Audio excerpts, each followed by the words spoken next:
अभिनवानन्दं भक्तसन्तापनाशकं मनः करोमि सततं श्रीमन्नटवरप्रियं लक्ष्मणसुत श्रीवल्लभराय स्मरणकर्ता दुष्कृतजाय कलिजनतरवा नहीं अवरोपाय यज्ञ पुरुष हरिना श्रुति गुणगाय श्री विठ्ठल सुखकारी नामे निष्पाप थाय नर नारी दुर्गति सकल निवारी प्रगट्या श्री ब्रजपति रास विहारी अंगुष्ठ चोषकं गूढ़रसपोषकं स्वल्प संतोषकं कृष्णचंद्रम गोपिका जनमनोन्मोद संपादनं तदभिलषिताकृतौ विगततन्द्रम् वन्दे नन्दव्रजस्त्रीणां पादरेणुमभीक्ष्णशः यासां हरिकथोद्गीतं पुनाति भुवनत्रयम्।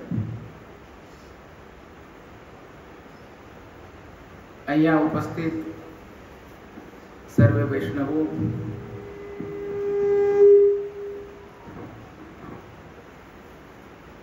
શ્રી ગોપીનાથજીના 250મા વર્ષ નિમિત્તે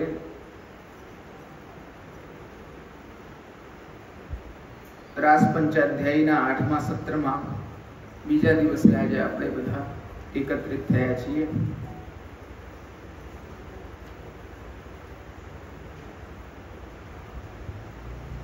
આજે સમયની ખૂબ ક્ષતિ થઈ ગઈ છે, અવેર થઈ ગઈ છે,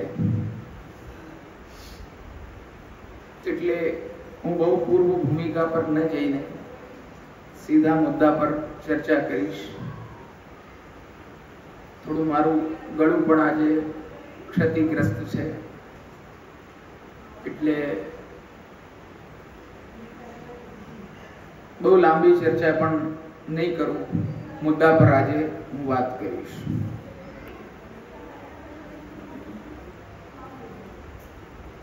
ગઈકાલે આપણે જોયું ગોપીજનો ભગવાનને શોધતા શોધતા પોતાના દોષનું ચિંતન કરીને પાછા એ જમનાજીના પુલેન પર આવ્યા અને જે અપરાધ એમને કર્યો એનો વિચાર એમણે મનમાં રાખ્યો કે હું બધા કરતા શ્રેષ્ઠ છું. બધા એટલે એમાં બધા આવી ગયા, ભક્તો પણ આવી ગયા. એ મદ અને માનના કારણે ભગવાન પધારી ગયા છે, અંતર્ધ્યાન થઈ ગયા છે એવો વિચાર કરીને એ બધા ગોપીજનો નિસ્સાધન થઈ ગયા. નિસ્સાધન થવાના કારણે એમના માટે કોઈ પણ મનમાં વિચાર ના આવ્યો કે હવે અમે શું કરીએ, ભગવાનને પ્રસન્ન ફરીથી કેવી રીતે કરીએ, કેવી રીતે એમને બોલાવીએ. એમણે ભગવાનનું ગુણગાન કરવાનું શરૂ કર્યું. આ ગુણગાનનું જે સ્તોત્ર છે તેને આપણે ગોપી ગીત તરીકે જાણીએ છીએ. આજથી આપણે ગોપી ગીતની અંદર પ્રવેશ કરીએ છીએ. ભાગવતજીમાં પંચગીતનું બહુ મહત્વ છે વૈષ્ણવો. સૌથી પહેલા વેણુ ગીત આવે છે.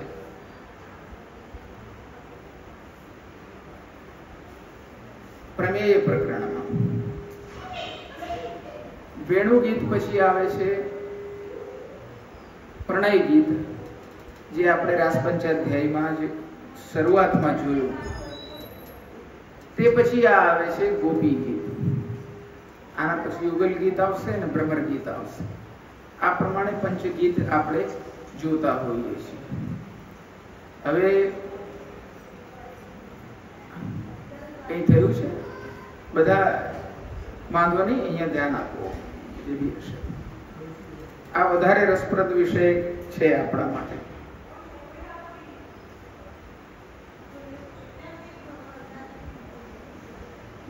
ભ્રમર ગીત એ જે છે તે પછી આવશે. પાંચે પાંચ ગીતમાં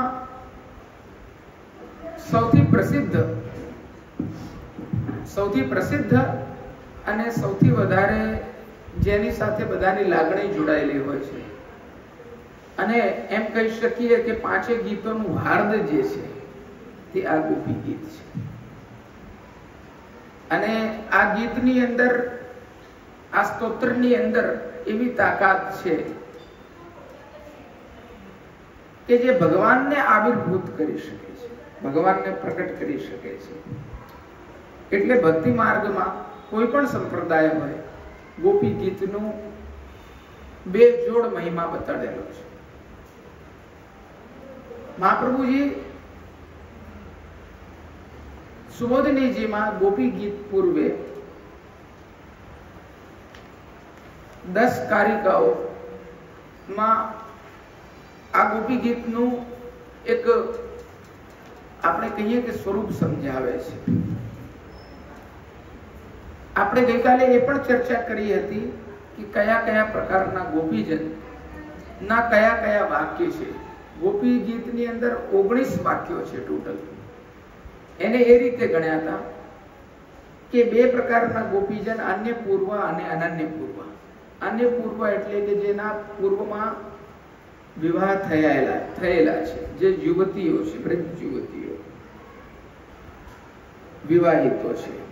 અને અનન્ય પૂર્વ એ જે છે તે અવિવાહિત કુમારિકાઓ છે. એટલે કુમારિકાઓ અને શ્રુતિ રૂપાઓ એ 2 યુથ મહાપ્રભુજી આપણને અહીંયા બતાડેલા છે. હવે એ બંનેના સગુણ પ્રકારો ગણો તો સાત્વિક, રાજસ ને તામસ, અને એમના ઉપ પ્રકારો ગણો સાત્વિક, સાત્વિક, સાત્વિક, રાજસ, સાત્વિક, તામસ, રાજસ, રાજસ, રાજસ, સાત્વિક, રાજસ, તામસ, તામસ, તામસ, તામસ, સાત્વિક, તામસ, રાજસ. એમ મળીને 9 પ્રકાર બંનેના થયા, એટલે 18. અને 19મો પ્રકાર જે છે તે ગુણાતીત, એટલે કે નિર્ગુણ ગોપીજનો. આમ કરીને 19 ગોપીજનોના આ વચનો છે. અષ્ટાવિંશે હરેર ગાનમ સ્વભાવાદ અપરાધતઃ કૃતવજ્ઞા ગોપિકાહિ સ્તોત્રમ ચક્રુર રીતિર્યતે. સ્વભાવથી, અપરાધથી 2 પ્રકાર બતાડ્યા, સ્વભાવ અને અપરાધ. એના દ્વારા માનરૂપી અવજ્ઞા જેમણે કરી છે, આજ્ઞા અને અવજ્ઞા.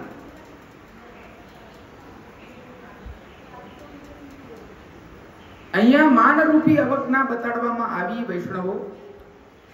જ્યારે અભિમાન, અહંકાર પ્રકટ થઈ જાય છે એ પણ એક જાતની અવજ્ઞા જ છે.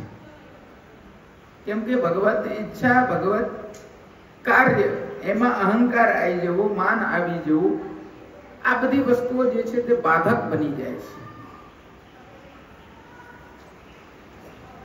એટલે એવા ગોપીજનો શ્રી હરિને પ્રકટ કરવા માટે સ્તોત્ર રૂપ ગાન કરી રહ્યા છે. આગળ કહે છે, પોતાના અધિકાર પ્રમાણે 19 પ્રકારના ગોપીજનોએ હરિને પ્રિય એવી 19 પ્રકારની સ્તુતિ કરી, જે આપણે ચર્ચા કરી. એમાં આ પ્રકારે 3 પ્રકારના ગુણોથી યુક્ત એવા અન્ય પૂર્વ અને અનન્ય પૂર્વ ના 9 ઉપભેદો, એમ મળીને 18 અને 19મું ગુણાતીત. એ વસ્તુ આપણે અહીંયા કારિકાજીમાં બતાડી છે. હવે પહેલા શ્લોકમાં કયા ગોપીજન છે, બીજામાં કયા છે, ત્રીજામાં કયા છે, એ પ્રકારે બધા જ ગોપીજનોનો અહીંયા સવિસ્તાર મહાપ્રભુજી ઉલ્લેખ કરે છે, જે આપણે પ્રત્યેક શ્લોક વખતે એને જોઈશું. અને છેલ્લી કારિકામાં મહાપ્રભુજી એમ આજ્ઞા કરે છે સુબોધનીજીની, તત્તત વાક્યાનુસારેણ તાસામ ભાવો નિરૂપ્યતે અન્યથા નેકતા સ્તોત્રે પ્રકારૈર નોપયુજ્યતે. મહાપ્રભુજી અહીંયા આજ્ઞા કરે છે વૈષ્ણવો કે આ પ્રકારના વિવિધ વાક્યો ના ભેદ એટલે અમે બતાડી રહ્યા છીએ. એટલે આ ભેદ સમજવા આવશ્યક છે. બીજી અલગ અલગ પ્રકારની સ્તુતિઓ જે કરવામાં આવી છે, અલગ અલગ પ્રકારના ભાવની, એનું કારણ એ છે કે તેમાં ગોપીજનોના ભાવનું જ વર્ણન છે. જો આ પ્રમાણે આપણે ન માનીએ તો ભગવાનની સ્તુતિમાં જે ઉપલંબાદી પ્રકાર અનેક પ્રકારના જોવા મળે છે તે નિરુપયોગી થઈ જાય. કારણ કે કેવલ સ્તુતિમાં ઉપલંબાદી કુહક કિતવ ઇત્યાદિ શબ્દોનો પ્રયોગ હોઈ શકે નહીં. હવે વૈષ્ણવ સમજવા જેવી વાત છે કે ચલો આપણે એમ માનીએ સામાન્ય રીતે કે આ 19 વાક્યો એક જ જણે બોલ્યા છે, એમ ના માનીએ મહાપ્રભુજી કહે છે એ રીતે. તો જો એવું ના માનીએ તો એવું થાય કે મહાપ્રભુજી જે વસ્તુ અહીંયા સૂચિત કરવા માંગે છે આપણને, જો એક જ જણ આ બધા વાક્ય બોલતી હોય, એક જ ગોપિકા અથવા અમુક જ ગોપિકા, તો બધા અલગ અલગ પ્રકારના જે ભાવ અલગ અલગ વાક્યોમાં છે તે સિદ્ધ થઈ શકે નહીં, એનું પ્રતિપાદન થઈ શકે નહીં. જેવી રીતે એક જ વ્યક્તિ ઉપલંબ આપે છે. ઉપલંબ આપવું એટલે ઉરાહાનો આપવું, આપણે કહીએ ને ઉલાણું આપવું. ટકોર કરવી, ફરિયાદ કરવી, વિવિધ પ્રકારના હાવભાવ હોય છે. આપણે ત્યાં ઉરહાનાના પદ હોય છે, તમે વૈષ્ણવોને ધ્યાનમાં હશે. મેરો હરી ગંગા કોસો પાનો,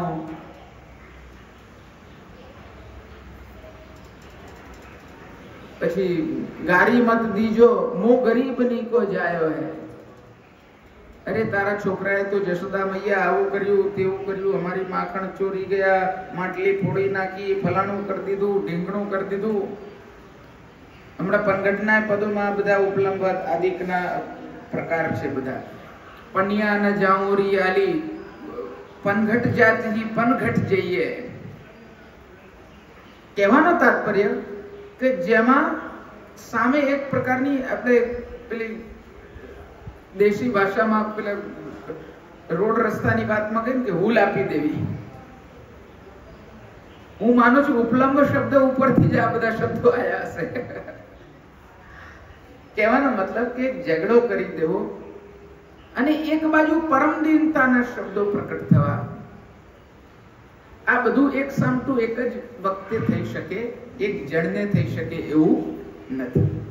અલગ અલગ પ્રકારના હાવભાવ છે, એટલે અલગ અલગ પ્રકારના ગોપીજનો છે તે માનવું એ વધારે ઉચિત બને છે.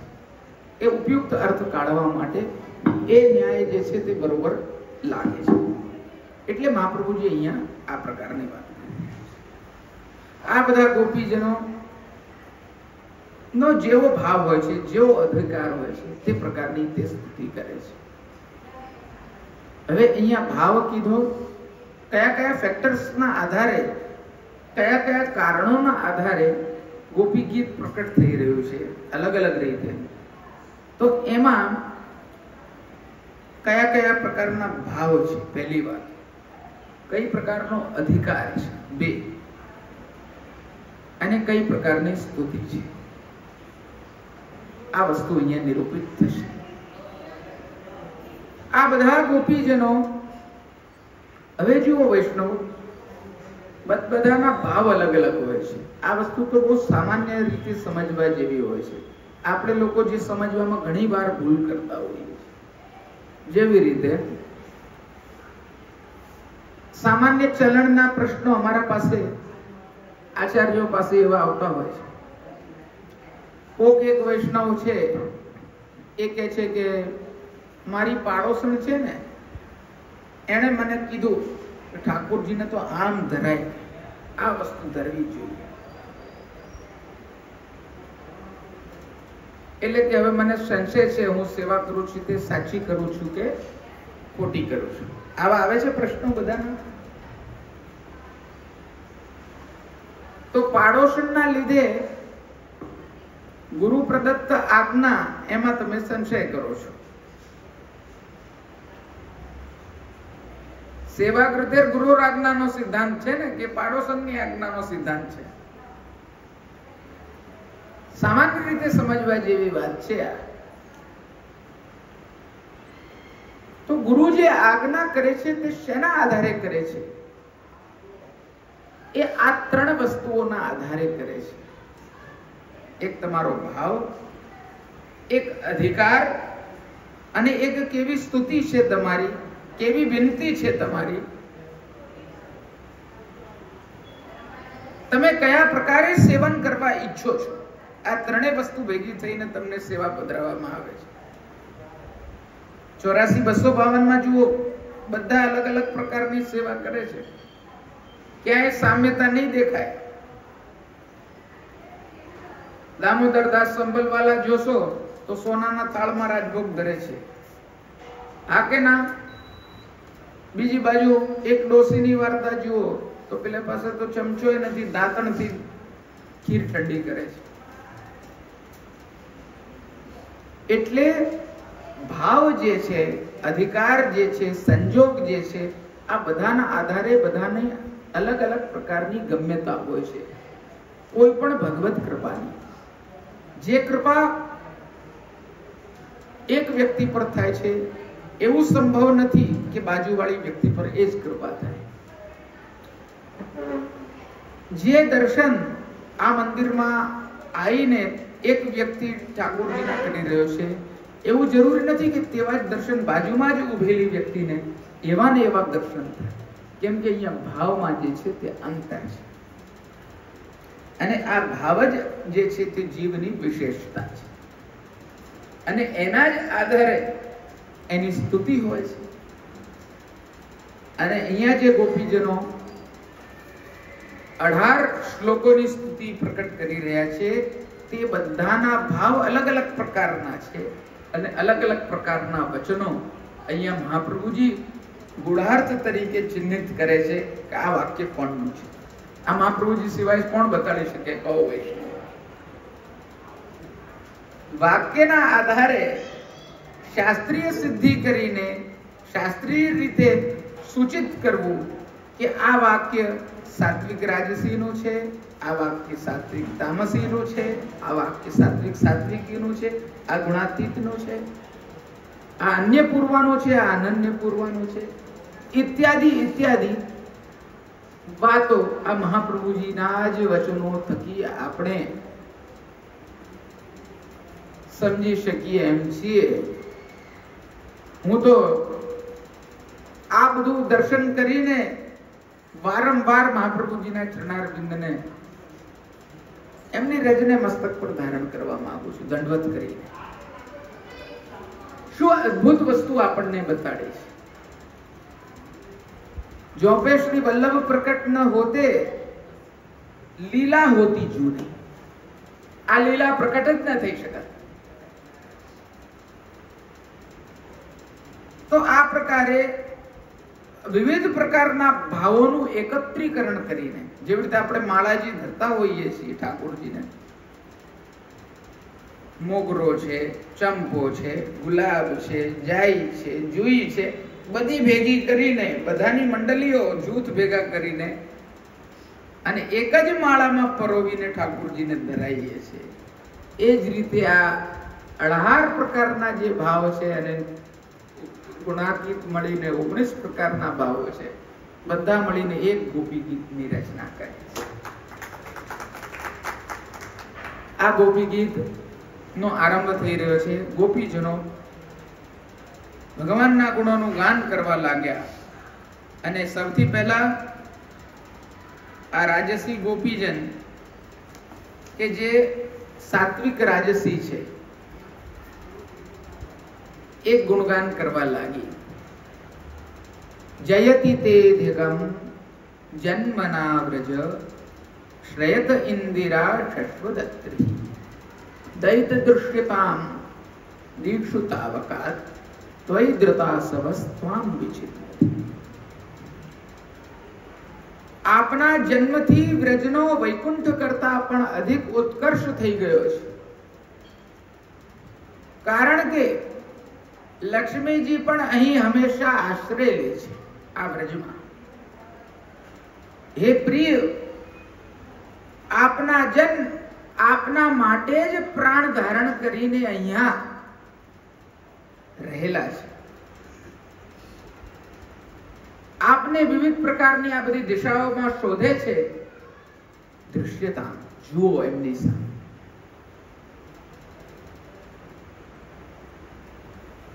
ગોપીજનો કહી રહ્યા છે કે આપના જન્મથી બ્રજનો વૈકુંઠ કરતા પણ અધિક ઉત્કર્ષ થઈ ગયો છે. હવે આ વાત જે છે એક આપણે ત્યાં કીર્તનનું મહત્વ બતાડતો એક ભાગવતજીનું જ ઉદાહરણ છે. નાહમ વસામી વૈકુંઠે યોગીનામ હૃદયે ન ચ મદ ભક્તા યત્ર ગાયંતી તત્ર તિષ્ઠામિ નારદ. નારદજી ભગવાન કહે છે પોતાના વાક્યો કે હું વૈકુંઠમાં નથી વસતો, હું યોગીઓના હૃદયમાં પણ નથી વસતો, પણ જ્યાં ભક્તો મારું ગાન કરે છે હું ત્યાં વસું છું. તો શું ભગવાન વૈકુંઠમાં નથી વસતા? પ્રશ્ન છે આ કે શું ભગવાન યોગીઓના હૃદયમાં નથી વસતા? ભગવાન તો પોતે અહીંયા કહી રહ્યા છે. પણ એનું કારણ પણ અહીંયા કહી રહ્યા છે. ભગવાન વસે છે. કેમ વસે છે એનું કારણ કહેવા માટે કહે છે કે નથી વસતો. શુષ્ક વૈકુંઠમાં નથી વસતા ભગવાન, શુષ્ક યોગીઓના હૃદયમાં નથી વસતા ભગવાન, પણ ભગવાનના એ ગુણ ગાય છે એટલે જ વસે છે. યોગીઓના હૃદયમાં કેમ વસે છે કે એ ભગવાનના ગુણ ગાય છે. વૈકુંઠમાં ભગવાન કેમ વસે છે? કેમ કે એ ભગવાનના ગુણ ગાય છે. એ રીતે જ અહીંયા પણ કીધું કે આ બ્રજ જે છે તેનો વૈકુંઠ કરતા પણ અધિક ઉત્કર્ષ થયો છે. કારણ કે લક્ષ્મીજી એ અહીંયા આશ્રય લે છે. લક્ષ્મીજી ક્યાં રહે? તો ભગવાનના ચરણારવિંદમાં રહે. લક્ષ્મીજી જ્યાં ત્યાં રહે નહીં. એમનું સ્થાન જે છે તે પાદ સેવન ભક્તિનું કેન્દ્ર જ લક્ષ્મીજી છે. ચરણ સેવા કરવી એ કાર્ય જ લક્ષ્મીજીએ રાખેલું છે પોતાની પાસે. તો જ્યાં ભગવાનના ચરણ પડે છે ત્યાં લક્ષ્મીજી નિવાસ કરે છે. અને અહીંયા તો આપણા બ્રજ ભક્તો તો ત્યાં સુધી ગાય છે જહાં શ્રી સહસ્ત્ર સહિત હરિ ક્રીડત શોભિત સૂરજ રસ અબ ન સુહાય વિષય રસ છિલ્લર સોઈ સમુદ્ર की आस चकीरी चल चरण सरोवर जहां नहीं प्रेम वियोग जहां ब्रह्म निशा होत नहीं मधुरे सो साय सुख योग. આ ચરણારવિંદ કેવા છે? ચરણ રૂપી સરોવર કેવું છે? હે ચકલી રૂપ જીવને સંદેશ આપે છે કે ત્યાં કોઈ પણ જાતનો પ્રેમ લક્ષણા ભક્તિનો વિયોગ નથી. એ ચરણારવિંદ પાસે છે. અહીંયા સદા સહસ્ત્ર લક્ષ્મીજી વસે છે. લક્ષ્મી સહસ્ત્ર લીલા ભી સેવ્ય માનમ કલાનિધિ કોટી રમા ચરણન કી દાસી. કીર્તનોમાં તો અનુસંધાન જુઓ એટલા બધા છે આ જ વસ્તુના, અને આ જ અનુસંધાન છે. અહીંયા ઠાકોરજીના ચરણારવિંદ સદા બસે છે. ઠાકોરજી સદા વિરાજે છે એટલે સદા અહીંયા લક્ષ્મીજી રહેવા માંગે છે. રહેતા નથી. લક્ષ્મીજી રહે છે એટલે બીજા આવે છે એવું નહીં. ઠાકોરજી વિરાજે છે એટલે લક્ષ્મીજી પણ પાછળ આવે છે. આ વસ્તુ સ્પષ્ટ થવી જોઈએ. હવે આ શ્લોકની શરૂઆત થઈ જયતી. હવે જયતીનો તાત્પર્ય જયતી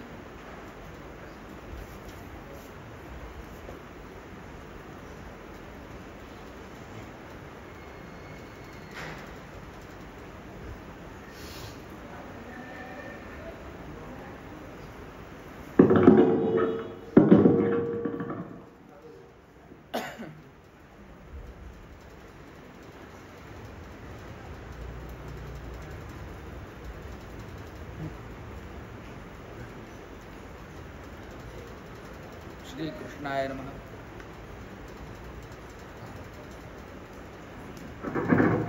श्री कृष्णाय नमः. श्री कृष्णाय नमः.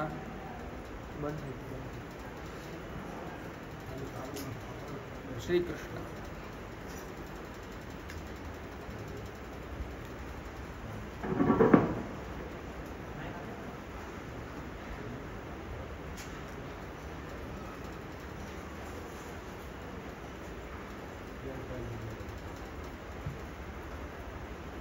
આ ભગવત કૃત પ્રતિબંધ છે.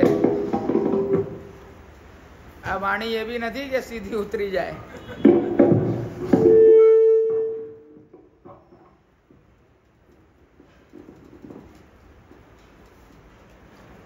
અધિકારી પાકે વાણી નહીં કોને ઉચ્ચાર.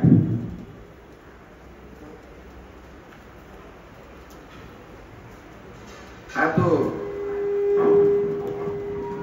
પેલા દયારામજીના દોડમાં આવે છે ને, નિશ્ચયના મહેલમાં વસે મારો વાલો. આ અમદાવાદની પોળો જોઈને દયારામજી આ પદ ગાયું.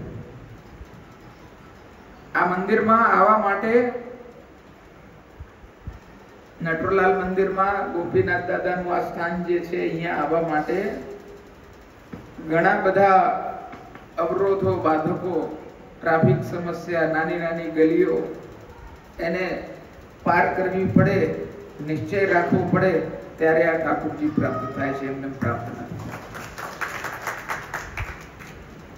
એવું જ આ છે, જ્યાં વધુ પડતો અધિકાર વેદનો ચિંતન કર્યા વગર વાત પ્રકટ થતી હોય તો આ પ્રકારનો ભગવત્કૃત પ્રતિબંધ આવીને ઉભો થાય છે અને સંકેત ચિહ્ન થાય છે કે અહીંયા આટલી વાત કરવી. આપણે શરૂઆત જ કરતા હતા જયતી તેધિકમ. જયતી શબ્દનો સૌથી પહેલા પ્રયોગ અહીંયા કરવામાં આવ્યો છે.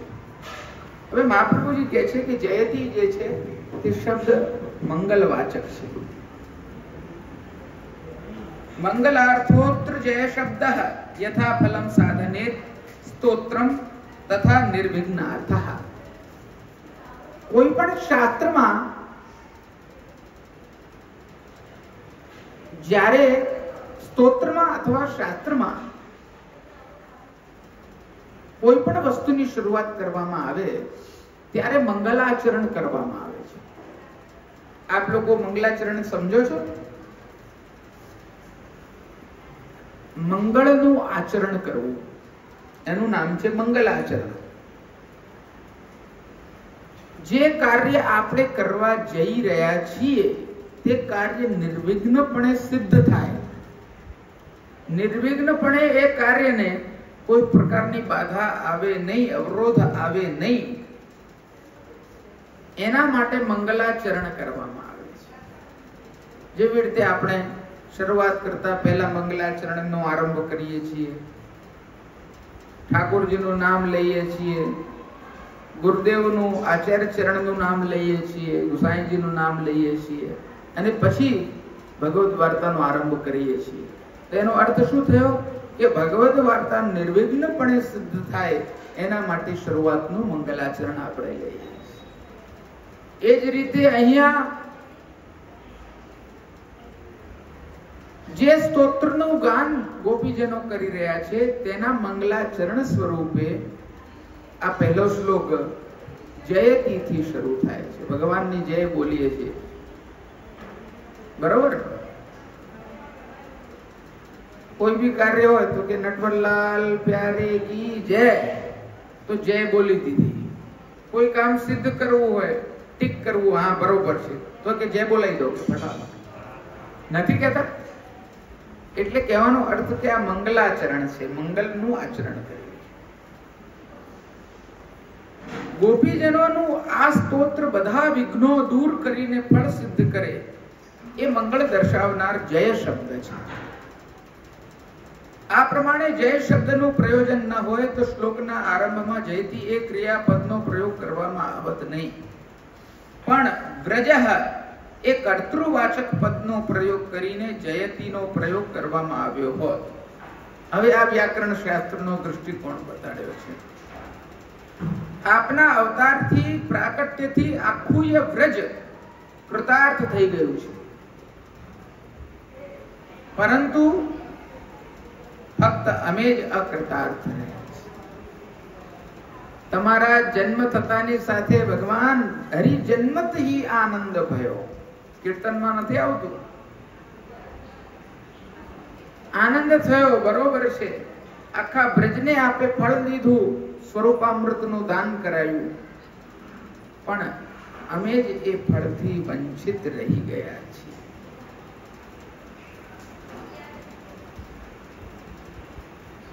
તેથી અમે પણ એ જ રીતે કૃતાર્થ થઈએ તે રીતે આપે યત્ન કરવાનો છે. આ પ્રમાણે કહેવા માટે ગોપીજનો તે જન્મના વ્રજ અધિકમ જયતિ એ શબ્દોમાં કહે છે કે આપના પ્રાકટ્યથી વ્રજનો સર્વોત્કૃષ્ટ ઉત્કર્ષ સિદ્ધ થઈ ગયો છે. સર્વથી શ્રેષ્ઠ થઈને સ્થિતિ કરવી તેનું નામ જય. જયનો અર્થ શું છે? સર્વથી શ્રેષ્ઠ સ્થિતિ થવી. આપણે નથી લખતા શરૂઆતમાં કોઈ બી પત્ર લખતા હોઈએ, શ્રી નટવર પ્રભુ વિજયતી. જયનો અર્થ છે કે સૌથી ઉત્કૃષ્ટ ઉત્કર્ષ છે. સમજાય છે ને વૈષ્ણવો બધાને? સર્વથી શ્રેષ્ઠ થઈને સ્થિતિ કરવી એનું નામ જય. વૈકુંઠના કરતા પણ વધારે શ્રેષ્ઠતા મેળવવી તેનું નામ અધિક જય. વૈકુંઠમાં તો ભગવાન આ પ્રકારની લીલા કરતા નથી. જો કે ભગવાનનો જન્મ અવતાર મથુરામાં થયો છે, છતાં પણ તેમના પ્રાકટ્યથી મથુરા સર્વથી શ્રેષ્ઠ થયું નથી, પરંતુ કેવલ વ્રજ જ સર્વથી શ્રેષ્ઠ થયું છે. બ્રજનો અર્થ છે, મથુરા મંડળ અલગ છે, બ્રજ મંડળ અલગ છે.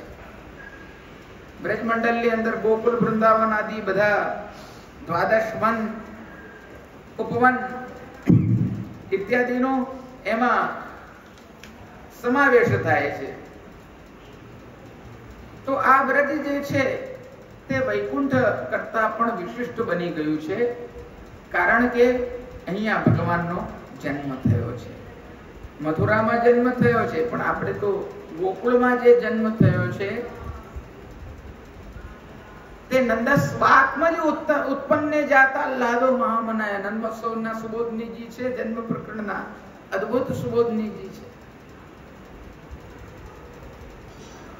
આ ગોકુલમાં જે પ્રાકટ્ય છે નંદાલયમાં,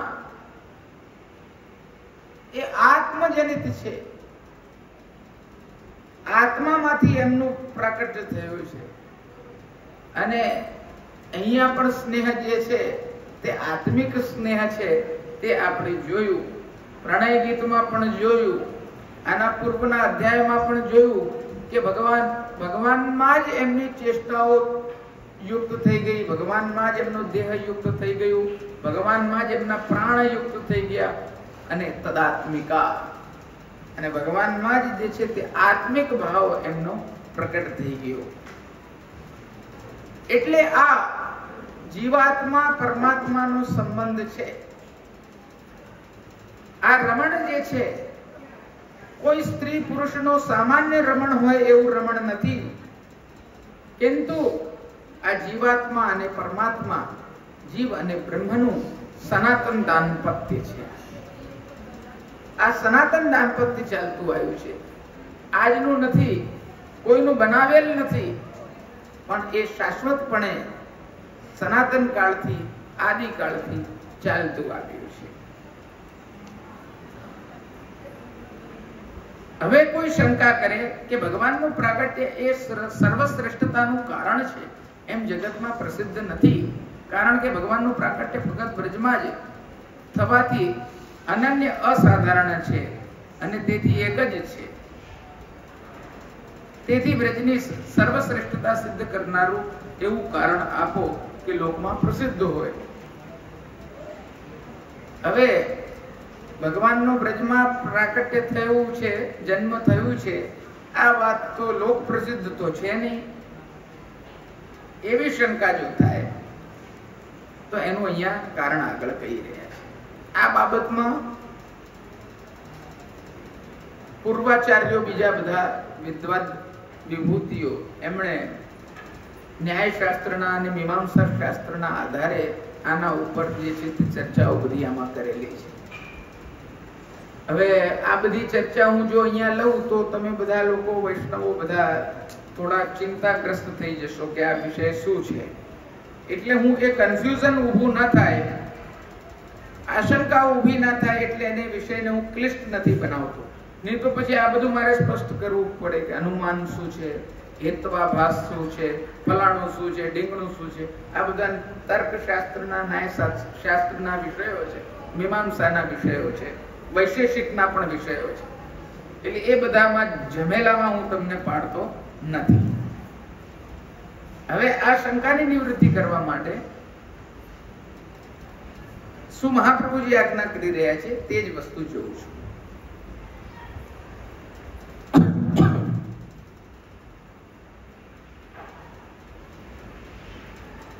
ઉપરની શંકા થાય કે ભગવાનનું પ્રાગટ્ય સર્વશ્રેષ્ઠતાનું કારણ છે એમ જગતમાં પ્રસિદ્ધ નથી, કારણ કે ભગવાનનું પ્રાગટ્ય માત્ર વ્રજમાં થયું છે. એમ જો મનમાં હોય કે જગત સુધી તો આ વાત પ્રસરેલી નથી, ખાલી બ્રજમંડળના લોકો જાણે છે કે અહીંયા ભગવાન પ્રકટ થયા છે, તો એવી વસ્તુનું નિરાકરણ કરવા માટે મહાપ્રભુજી આજ્ઞા કરે છે કે સુખદેવજીએ કીધું કે શ્રયત ઇન્દિરા શશ્વદત્રહી. અહીં બ્રજમાં લક્ષ્મીજી હંમેશા હીન ભાવનાથી આશ્રય કરે છે કે હું હીન છું, દીન છું. લક્ષ્મીજીનું નિવાસની તો જ્યાં હોય લૌકિકમાં, તો સામે જેની પાસે લક્ષ્મી હોય એ શું કહે?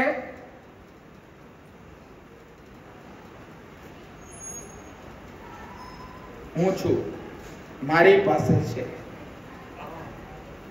ત્યાં હીન ભાવના ના હોય મારી પાસે લક્ષ્મી છે એવું કે કોઈ? અને અહીંયા તો લક્ષ્મીજી પોતે હીન ભાવનાથી રહે છે એ આગ્રહ છે. ગુસાઈજીનો આપ સર્વે પ્રસંગ સાંભળ્યો હશે.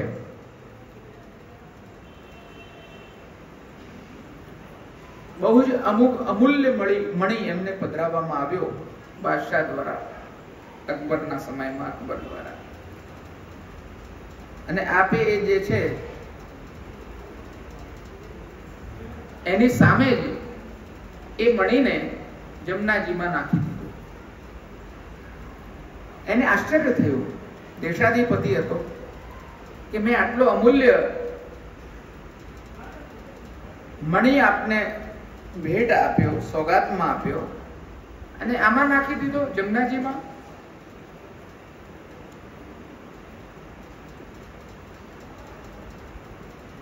તો આપે જમનાજીમાં સહજ રીતે હાથ પધરાવ્યો, બાલુમાં હાથ ફેરવ્યો જમનાજીની, અને ખોબો ભરીને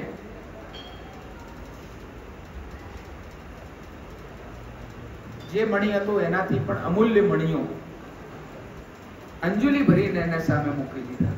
એટલે કયો મણી છે તારો? આ દ્વારા એમ સૂચિત કર્યું કે રાજાઓ પાસે જે લક્ષ્મી હોય છે, શ્રેષ્ઠીઓ પાસે જે લક્ષ્મી હોય છે, તે આ બ્રજની રજ જે છે એની સામે તુચ્છ છે, ક્ષુલ્લક છે.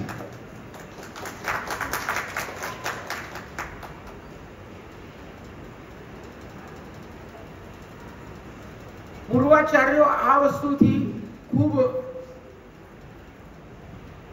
વિચારશીલ અને આપણે કહીએ કે નિર્લિપ્ત રહેલા છે.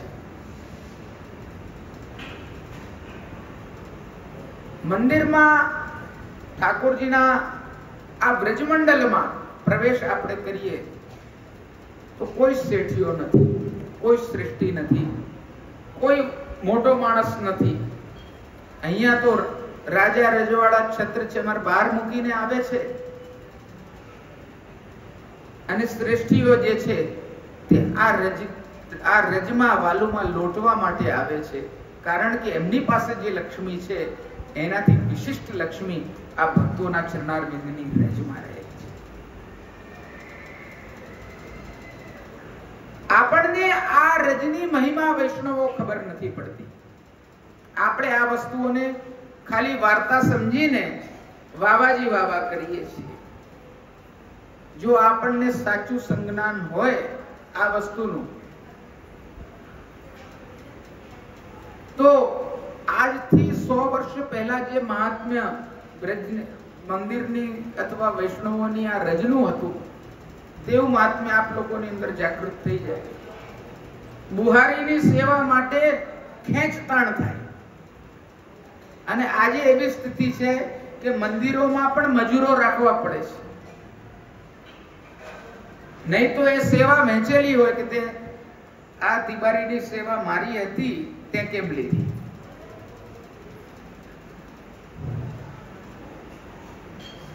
અહીંયા તો લક્ષ્મીજી ચરણારવિંદની રજમાં લોટે છે. અને જૂના જમાનામાં આ વસ્તુ ખાસ કરીને જોવામાં આવતી હતી કે શ્રેષ્ઠ લોકો જે રહેતા એ આ ચરણારવિંદના રજની સેવા કરવા માટે ખાસ આવતા. શ્રેષ્ઠી લોકો જે અન્ય સંપ્રદાયોમાં આજે પણ આ પ્રકાર ચાલુ છે.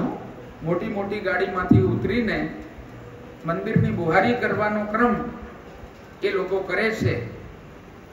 જે હમણાં જ સંપ્રદાયો બન્યા છે અને આપણામાંથી જ તૈયાર થયા છે, આપણામાંથી જ બધું શીખીને આગળ વધ્યા છે.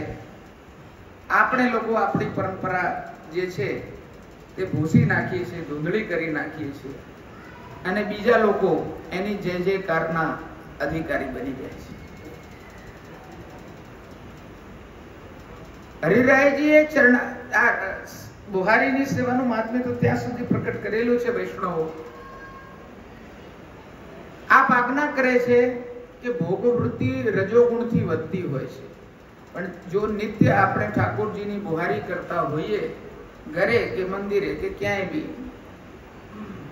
તો આપણા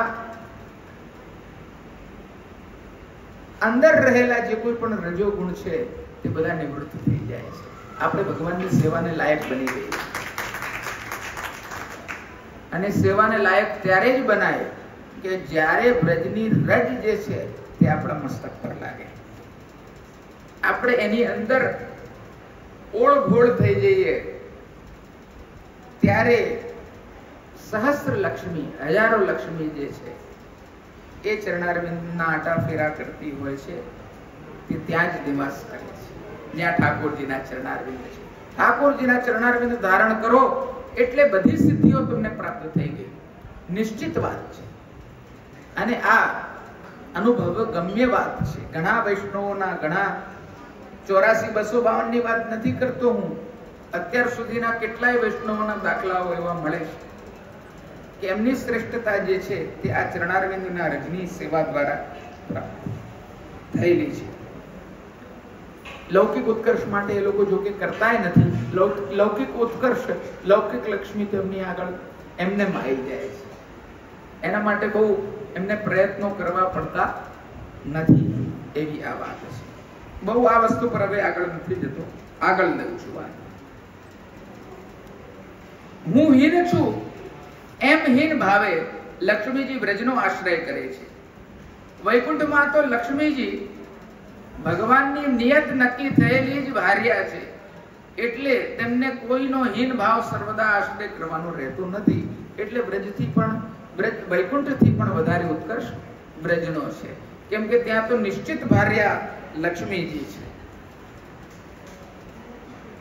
પણ અહીં બ્રજમાં તો લક્ષ્મીજીના જેવા અમે ગોપીજનો અનેક છીએ, એટલે લક્ષ્મીજીને સ્વસ્થતા રહેતી નથી. તેથી મારો અવસર ક્યારે આવશે સેવાનો એ વિચારીને વ્રજનું હંમેશા સેવન કરે છે. તેથી જે લક્ષ્મીજીની સ્થિતિને લીધે લોકો સર્વશ્રેષ્ઠતા માને છે, તે લક્ષ્મીજી પણ ગોકુળનો આશ્રય કરીને રહેલી છે. આ અર્થ બરાબર છે. એ દર્શાવવા માટે મૂળ શ્લોકમાં હિ નિશ્ચિત સિદ્ધ કરવા માટે હિ શબ્દ મૂકેલો છે.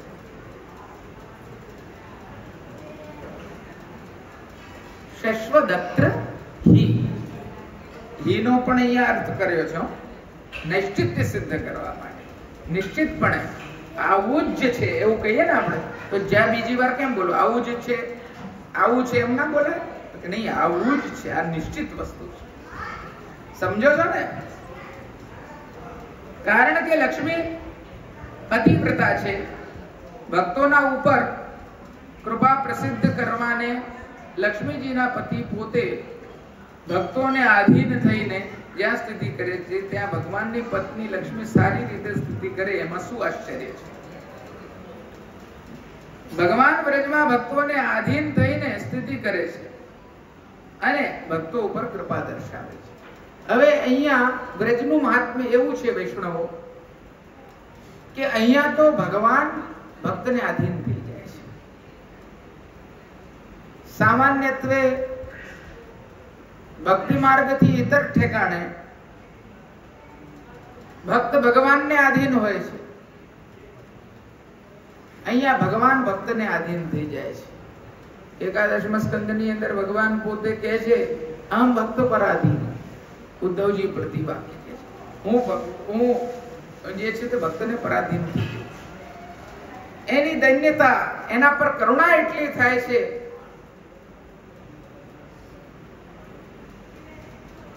એની તાપાત્મક સ્થિતિ મારાથી જોવાતી નથી. એટલે કૃપા કરવા માટે હું એટલો પરવશ થઈ જાઉં છું કે એ જે ઈચ્છે છે એ હું કરું છું. આજે ભક્ત ઈચ્છા કરે, ભક્ત મનોરથ કરે કે આજે ઠાકોરજીને આ સામગ્રી અરોગાવી છે તો ઠાકોરજીએ સામગ્રી અંગીકાર કરી લે છે. અરે પદ્મનાભ દાસજીએ તો ઠાકોરજીની ભાવના કરીને 56 ભોગની ભાવના કરીને મુઠ્ઠીભર છોલા ધર્યા અને ઠાકોરજી એને 56 ભોગ સમજીને સ્વીકાર કર્યો. એની પાછળનો આ સિદ્ધાંત છે.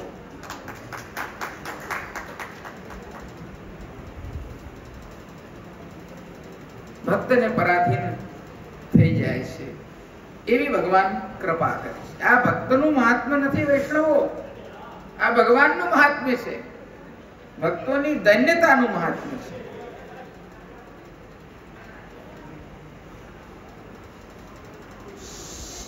આપના પ્રાગટ્યના લીધે વ્રજની શ્રેષ્ઠતા છે એ વાત સર્વ જાણે છે. તેથી આપ અમારી સાથે રમણ કરો તેમાં કોઈ પ્રકારે ન્યૂનતા થવાની નથી, તેમજ લક્ષ્મીજીના મનમાં પણ ખેદ થવાનો નથી. કારણ કે આપના પ્રાગટ્યથી જ સર્વશ્રેષ્ઠ વ્રજનો નિજત્વે આ વ્રજ મારું છે એ પ્રમાણે આપે અંગીકાર કર્યો છે. ભગવાનનું પ્રાગટ્ય થતાની સાથે વ્રજને પોતાનું કરીને જાણેલો છે. જુઓ વલ્લભાખ્યાનમાં આરંભ કેવી રીતે છે? કરો કૃપા હું કરું વિનંતી, પોતાનો કરી જાણો. અને એની પહેલાની તુક શું છે? જો સુરતા મન આણો. જો પહેલા તો સુરતા એટલે કે દૈવીપણું અમને પ્રદાન કરો. દૈવીપણું હશે તો અમે ભગવાન આપનું નામ લેવા માટે પ્રેરિત થઈશું. અને જો નામ લેવા માટે પ્રેરિત થઈશું, ગુણગાન માટે પ્રેરિત થઈશું, તો જ આ વિનંતી સફળ થશે કે કરો કૃપા હું કરું વિનંતી, પોતાનો કરી જાણો. અહીંયા પણ પોતાનો કરી જાણવાની વાત છે. આ વ્રજને આપે પોતાનું કરીને જાણ્યું છે. આ સમગ્ર બ્રહ્માંડ ભગવાને જ ઉત્પન્ન કરેલા છે.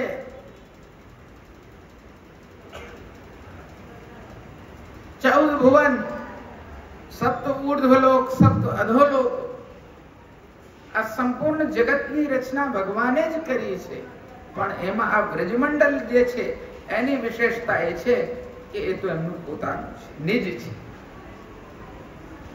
ત્યાં તો આપણે કહીએ છીએ ને, અત્રે અત્રે વેણુધારી પત્રે પત્રે ચતુર્ભુજ. કણ કણમાં ભગવાન વસે છે અને કણ કણમાં પ્રકટ સ્વરૂપે વસે છે. અન્ય ઠેકાણે ગૂઢ સ્વરૂપે વસે છે, અહીંયા તો પ્રકટ સ્વરૂપે વસે છે. સમગ્ર લીલા પરિકર, સમગ્ર લીલા સામગ્રી જે કઈ છે એ ભગવાનનું જ સ્વરૂપ છે. એ આ વ્રજની ભાવના છે. આપણે ત્યાં ઠાકોરજીની ભાવના આપણે એ રીતે જ કરતા હોઈએ છીએ. ઠાકોરજીના જારીજી છે, બંટાજી છે, પાત્ર છે, બધા શૃંગાર છે, બધા સાજ છે, સાહિત્ય છે, બધું આપણે ઠાકોરજીનું જ સ્વરૂપ માનીએ છીએ. એમાં કોઈ પણ જાતનું અંતર આપણે માનતા નથી, કારણ કે એને આપણે બ્રજમંડલનું સ્વરૂપ માનીએ. આ મંદિરને આપણે મંદિર નથી જાણતા, ઘર નથી જાણતા, બ્રજમંડલ જાણીએ છીએ. આ જ એની વિશેષતા છે. કોઈ અન્ય ઠેકાણાથી વિશેષ આ કેમ છે? કારણ કે આ બ્રજની ભાવના છે. આપણા હૃદયને આપણે હૃદય નથી માનતા, પણ બ્રજમંડળ માનીએ છીએ. હૃદય દેશસ્થ સ્વામીની નામ કૃપાનિધિ, એ ભાવના બ્રજની જ થઈ શકે છે. આગળ હવે કહી રહ્યા છે કે ત્વયી તાવકાસ ત્વયી ધૃતા સવો દીક્ષુત્વામ વિચિન્વતે. એ પ્રકારે જો અન્વય કરવામાં આવે તો દૃશ્યતામ ક્રિયાપદનું કર્મ છે. આ અન્વય પ્રમાણે એવો અર્થ થાય છે કે આપના વિશે જેમણે પ્રાણ ધારણ કરેલા છે એવા આપ ભક્તો ગોપીજનો આપને દિશાઓમાં શોધે છે. આપજો. હવે અહીંયા વાત એવી આવી કે આપના માટે ધારણ કરેલા છે જેમણે, એવા અમે શું ધારણ કરેલા છે? પ્રાણ ધારણ કરેલા છે. ત્વયી ધૃતા સવસ્ત્વામ વિચિન્તો, અને તમારું જ અમે ચિંતન કરી રહ્યા છીએ. જેના માટે પ્રાણ છે એના જ ચિંતનમાં અમે રત છીએ. चल सखी चल लहो ब्रज पेठ जुरी है, तहां बिकात हरिरस प्रेम, सुत सौंधो प्राणन के पलटे, उलट धर्यो यहने. અહીંયા સર્વસ્વ નોચાવર કરી દો, પ્રાણ આપી દો. કોઈ પ્રાણ આપી દે એનાથી વધારે કઈ અપાય?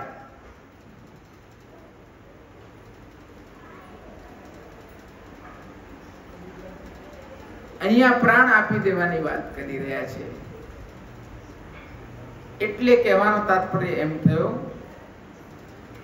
કે આપના માટે જ અમે આ શરીર ધારણ કરેલું છે કે જેની અંદર અમે સમગ્રપણે આત્મા સહિતનો આપને સમર્પણ કરેલો છે.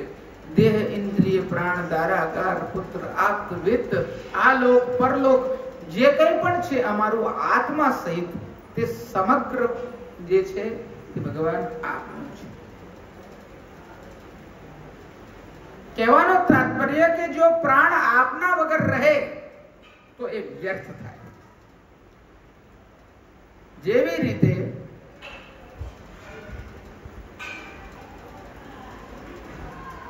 કોઈ વિશિષ્ટ કાર્ય માટે કોઈ વિશેષ વિશેષતા આપવામાં આવેલી હોય,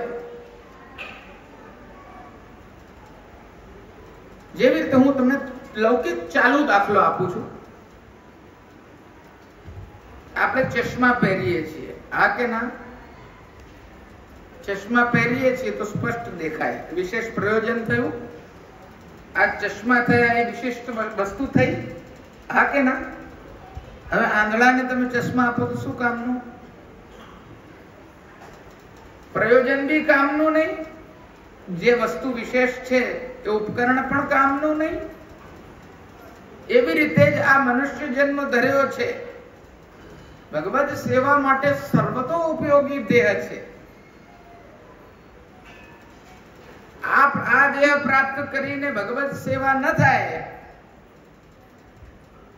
તો દેહ ધરવાનો મતલબ શું છે? એનું પ્રયોજન શું છે? કાગડો બન્યા હોત તોય ચાલત, કીડા બન્યા હોત તોય ચાલત, કૂતરા બન્યા હોત તોય ચાલત, ગધેડા બન્યા હોત તોય ચાલત કે ના ચાલત? આહાર, નિદ્રા, મૈથુન તો ત્રણેયમાં થાત, આ બધામાં થાત. જો એમાં જ જીવન કાઢવાનું હોય પશુઓની જેમ, આપણું જીવન પશુઓની જેમ આપણે કાઢવાનું નથી. ઘણા લોકો લેફ્ટિસ્ટ વિચારધારાથી પ્રભાવિત થઈને એવો વિચાર કરે છે અને એવું કહેતા હોય છે કે મનુષ્ય, human is also N animal, it is also a creature. આ મનુષ્ય પણ જે છે તે એક સામાન્ય પ્રાણી છે. તો જો એ વ્યક્તિ એવું માનતો હોય કે એ પ્રાણી છે, તો એ ખરેખર પ્રાણી છે. કારણ કે એને આ દેહનું મહાત્મ્ય જ ખબર નથી. ખાલી ખાવા પીવા સૂઈ જવા માટે જો આ દેહ મળ્યું છે મનુષ્યનો, તો તમે ક્રિએચર જ છો, તમે બીજું કંઈ નથી. ખાલી ભૌતિક આસ્વાદન વૃત્તિ કરવી હોય તો તમે કોઈ બી યોનિમાં જન્મ લો, તમને ક્યાં આવશ્યકતા છે મનુષ્ય બનવાની? અહીંયા તો ભૌતિક થી વિશિષ્ટ આધ્યાત્મિક અને આધ્યાત્મિક થી વિશિષ્ટ આદિ દૈવિક આ બધી ભાવનાઓનું આપણે ચિંતન કરી રહ્યા છીએ. એ જ તો આપણા આ જન્મનું કારણ છે. અને આપણે આ પ્રાણ ધારણ કર્યા છે, આ જન્મ ધારણ કર્યો છે, આ મનુષ્ય જેવો ઉત્તમ દેહ આપણને પ્રાપ્ત થયો છે. જો હરિ સેવા નથી તો આ મનુષ્ય જન્મની ક્ષણ ક્ષણ જે છે તે આપણી ખરાબ થઈ રહી છે, એનો બગાડ થઈ રહ્યો છે, એ સડી રહી છે. હરિરાય મહાપ્રભુજી આજ્ઞા કરે છે, કહે હરિદાસ તો હે અબ હું ન આઈ લાજ, મનુષ્ય જન્મ ધરતું કહાજુ કમાયો. સારી નોકરી મળી હોય અને પૈસા મળતા જ ના હોય અને વેડફી નાખતો હોય તો તને સારી નોકરી મળ્યાનો શું મતલબ છે? એવું આપણે કહીએ છીએ કે વ્યર્થ તું ગધા મજૂરી કરે છે, હા કે ના? એવી રીતે જો મનુષ્ય જન્મ ધારણ કરેલો છે, આ પ્રાણ ધારણ કરેલા છે, અને ભગવદ સેવા ભગવદ સ્મરણ ન કર્યું, ગાયો ન ગોપાલ મન લાયો ન રસાલ લીલા, પડી નહીં સુબોધની ન સાધુ સંગ પાયો, તો કર્યું શું જીવન? સામાન્ય જીવન તો એમને જ મળી જવાનું હતું. એટલે આપણે ત્યાં જે છે કે આ વિશિષ્ટ વિચારધારા કે અમારા પ્રાણ જ ભગવાન માટે છે, આ સિદ્ધાંત અહીંયાથી શ્રવી રહ્યો છે. ત્વયી ધૃતા સવસ્ત્વામ વિચેત. સમજાય છે ને વૈષ્ણવો? જેવી રીતે રાષ્ટ્રવાદી લોકો હોય તે એમ કહે કે અમે રાષ્ટ્ર માટે જન્મ લીધો છે, અમે એના માટે પ્રાણ આહુતિ આપવા માટે તૈયાર છીએ. સૈનિકો હોય તો રાષ્ટ્ર માટે ઉભા થઈ જાય છે ને, કે ત્યાં છાતી પર ગોળી ખાઈશું. તો આ શૌર્ય પરાક્રમ એમના જીવનનું સાફલ્ય જ મરી જવામાં છે, રાષ્ટ્ર માટે પ્રાણ આપી દેવા માટે છે. એ રીતે જ આપણે બ્રહ્મવાદી છીએ. બ્રહ્મવાદીઓ માટે બ્રહ્મ જ જે છે તે આપણું સર્વસ્વ છે, અને એમના માટે જ આપણે પ્રાણ ન્યોછાવર કરવાના હોય છે. કારણ કે સૌથી વ્યાપક સંબંધ જે આપણો છે તે બ્રહ્મ સાથેનો છે, ભગવાન સાથેનો છે. એટલે આપણે આ વિચારધારા ગોપીજનોની જે છે તેને માનીએ છીએ. આ સિદ્ધાંત જે છે તે એમનું માનીએ છીએ અને એમને ગુરુ સમજીએ છીએ. ગોપિકા ગુરુવક પ્રોક્તા, મહાપ્રભુજી કહે છે ગોપી આપણા ગુરુ બતાડેલા છે. અને સ્વામ વિચિન્વતે આપનું ચિંતન કરે છે. હવે આગળની સુબોધની જે છે તે આપણે કાલે લઈશું.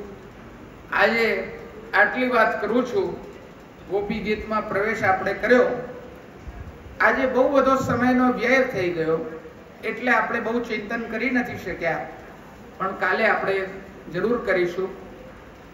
કારણ એક એવું બી છે લેટ થવાનો કે અત્યારે 47 ડિગ્રી સેલ્સિયસ ગરમી ચાલી રહી છે.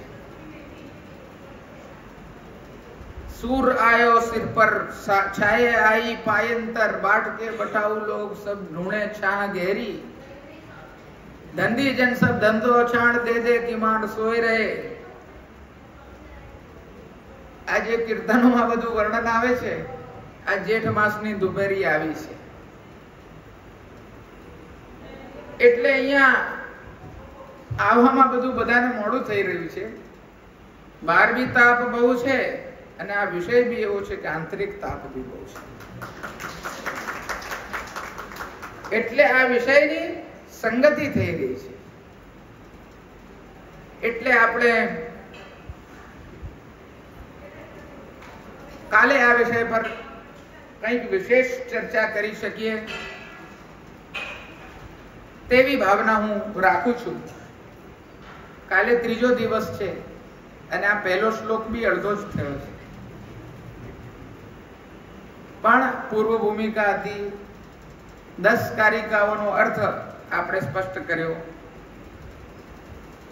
એટલે હું આ દોડાવતો નથી ગાડી, દુરંતો એક્સપ્રેસ નથી રાખી મેં, લોકલ ગાડી બી નથી સાવ, પણ શાંતિથી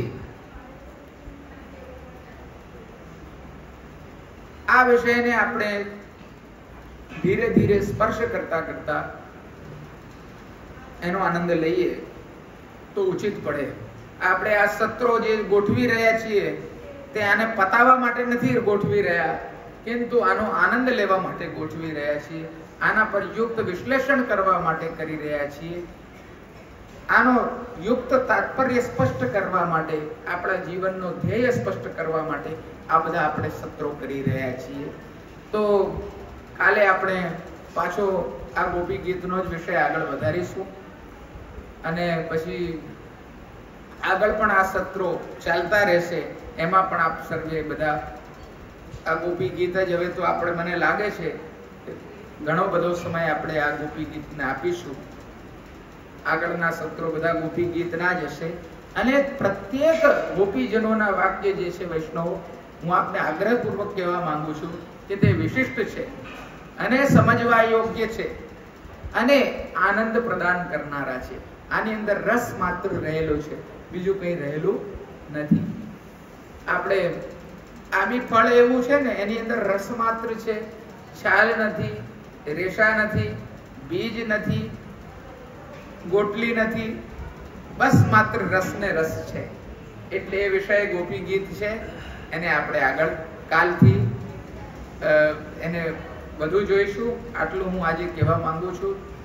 શ્રી ગોપીનાથ દાદાના ચરણારવિંદમાં મારી વાણીને સમર્પિત કરીને, શ્રી મહાપ્રભુજીને સાષ્ટાંગ દંડવત પ્રણામ કરીને મારી સંપૂર્ણ સમગ્ર વાણીને આપ શ્રીના ચરણારવિંદમાં સમર્પિત કરું છું. વિરામ લઉં છું. એટલું જ કહેવા માંગુ છું. બસ. કૃષ્ણાર્પણમસ્તુ. શુભમ ભવતુ. આપ બધા વૈષ્ણવો, મને ખૂબ આશ્ચર્ય થાય છે કે આટલી ગરમીમાં પણ છેક પાછળ સુધી બધા આવો છો, શ્રવણ કરો છો. આજે આટલું બધું લેટ થઈ ગયું છતાંય બધા આવી રીતે બેઠા છો. મને બહુ જ આનંદ થાય છે, બહુ જ પ્રસન્નતા થાય છે. બસ આ બધું, આ ભાવ તમારો બધાનો બન્યો રહે. બધા કોઈ બી વૈષ્ણવ મહાપ્રસાદ લીધા વગર ના પોતાના ઘરે પ્રયાણ કરે એવો મારો આગ્રહ છે. બધા અહીંયા મહાપ્રસાદ લઈને પછી ભલે પ્રયાણ કરે. કાલે પણ આ પ્રકારનો ક્રમ આપણે રાખીશું. સમયસર આપણે જોડાઈશું કાલે, એવો મારો પણ પ્રયત્ન રહેશે. ગરમી હશે તો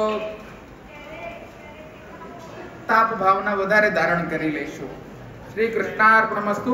શુભમ ભવતુ.